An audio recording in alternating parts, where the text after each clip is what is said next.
Ron Sullivan, your online hitting consultant. I thought I would give a little bit of an illustration today of what I think is wrong with the youth player's swing in general. And I say the youth players because, I spend a lot of time doing evaluations. People send me video. My own players that I work with, I watch video constantly. And so my passion is in the youth player swing. So understanding what they're doing, you can understand a pro's swing. You can analyze it. You can diagram it. You can have all those things down. But I think that the real trick in being an instructor, being a good coach, and a parent, as far as teaching your kids, understand what kids do, and you'll go a long ways. But if you're just concentrating on what Albert Pujols does, you'll be frustrated because he's pretty good, and your kids are learning to play the game. And so what I'm demonstrating on the left here, even though I'm in this weird spot, I think that it illustrates exactly the point that I want to make about the youth swing in general. One of the things that youth players do regularly is take themselves out of position. They don't understand how the swing unloads, and they do the best that they can by really ultimately at the end of the day rotating the barrel around the ball and around their body.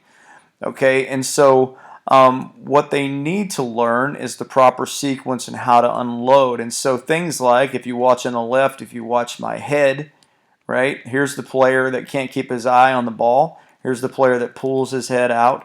Here's the player on the left that also pulls his front shoulder off the pitch, right? Here's the same player that will elbow drag, right? Elbow drag, I can't. I'm almost 43, so I'm not flexible enough, and you really can't in this ball drill. But they normally would have their elbow under here, right? Because they're trying to pull everything around their body, right? Here's the player that squishes the bug, right? Now, I know none of those things are really apparent, but I'm going to tell you why. Because of the way that they use their body.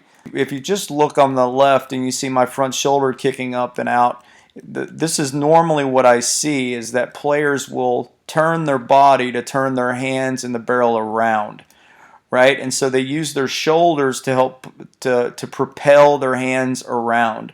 And so what happens is what I call dead hands, that their hands never are going towards contact. They're waiting for the body to throw the hands through, right? And so to me, that's just the improper sequence. If you don't have hands in the swing, you can't make an adjustment. That's ultimately where we make adjustments. And so players like this type of hitter on the left here, the spinny hitter, these players are always saying, I can't hit the outside pitch, right? Or they can't make adjustments in somewhere in the zone or whatever. It's because their hands are dead, right? And so if you notice on the right, there's not a whole lot of difference in what my shoulders are doing, right? My shoulders are basically making that same move, right? But I want you to notice a really significant difference that's, I think, a difference maker instantly for a player that gets this. My front shoulder on the right is moving in response to my hands, okay? My front shoulder on the right is moving in response to my hands. I don't want to say getting out of the way, but it's not pulling off. It's giving room for my hands to come through. So now I'm able to stay on the pitch and use my whole body to drive through, whereas the player on the left pulls the shoulder out to pull the hands around, right? And they're going to basically use, I guess, the rotational force driven by the body to kind of pull the hands around. So that's what I mean by dead hands. And so if we have a player that has dead hands, they may be able to run into the ball every now and then. But I really don't think it's the best way to teach a player. We want to teach them to have active hands that are working in the right sequence so they can get through balls anywhere at the plate, and I think with more authority ultimately. And so where does all this start? And I think this is the key thing that I want you, if you take anything away from this video, this is, I guess, the main point. So I'm with my feet together in this drill, and again, both of these are heavy balls that I'm using. I'm trying to demonstrate how players normally think of using the ground. If you watch me on the left from the ground up, my hips turning, my body turning, and then my hands come through. Now, I think that a lot of people will watch this maybe and say, yeah, that's the proper kinetic chain of events that are supposed to happen. But I think that what people miss in this, number one, my feet are together, right? So that chain of events shouldn't happen because everything's a little bit tighter and closer knit, right? So my hips should be reacting to ground force.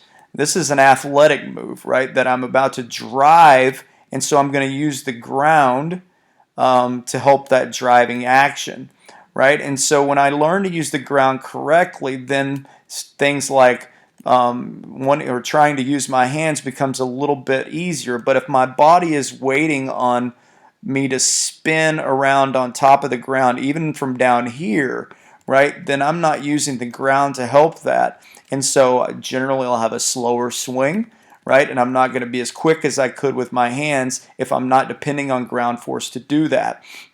Okay, and so next time you hear someone talking about from the ground up, right, let's think about it in a little different way. Let's think about it literally that the ground starts the swing, right? And I think we all like to think of this in separate pieces, right, for the kinetic chain.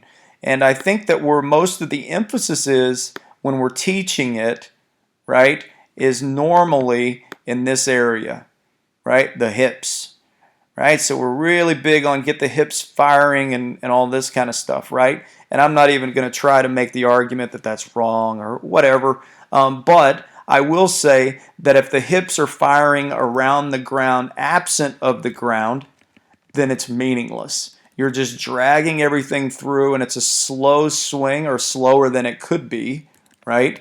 And so there's more power that's there if you learn to use literally the ground to help. If you watch on the right, I'm not on the left. I'm overly thinking about being spinny. I'm thinking when I'm doing this, I'm gonna do what I think kids do, and I'm just gonna spin my hips around and then throw the ball. On the right, I'm thinking about letting the ground help the rotation, help the drive.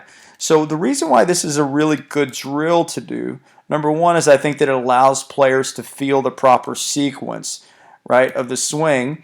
And number two is the more that they feel this correct ground force and that they're not spinning on top of the ground, but they're using the ground to unload. You see there's a subtle move on the right where I just kind of sit into that front side, just very subtly into that front foot, that front leg, right, and then unload, right, and that's what the proper feeling. So the more I think players feel that, right, and then you start spacing them out from there, then you're going to start seeing that the hips, you see over on the left, my hips are squared up.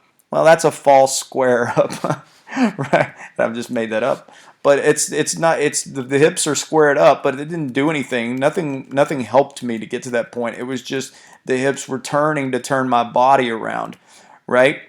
And so my hips on the right aren't as far through, but that's the correct move in this position. There's no reason why your hips should be turned all the way around. Now, the farther you space your feet out, you're going to start seeing more and more of the hips turning through. But it's all based on the leverage, or as they're starting to say nowadays a little bit more, on the ground force that's helping that happen.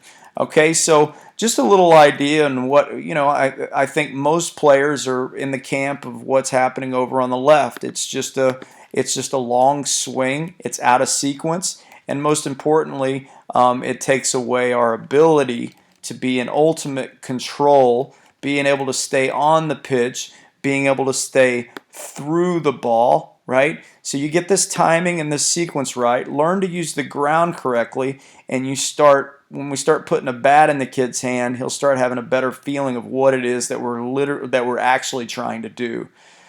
So I hope this helps. I know there's not a whole lot of explanation on the drill. I don't think I want to go step one, step two, step three. Hopefully, just the idea alone will help you in what you're teaching your players, and that you're trying to make sure that they're not spinning around on top of the ground, but that they're using the ground to help unload their swing. And I think when they do that and they start feeling that, you'll start seeing a better sequence. And actually, I think the game will just be that much more enjoyable for the kiddo at the plate. So feel free to send me a video of your player doing the drill, and I'd be happy to analyze it and give you some pointers or some troubleshooting, teaching you how to get to a better place. All right, hey, this is Ron Sullivan, your online hitting consultant. Thanks.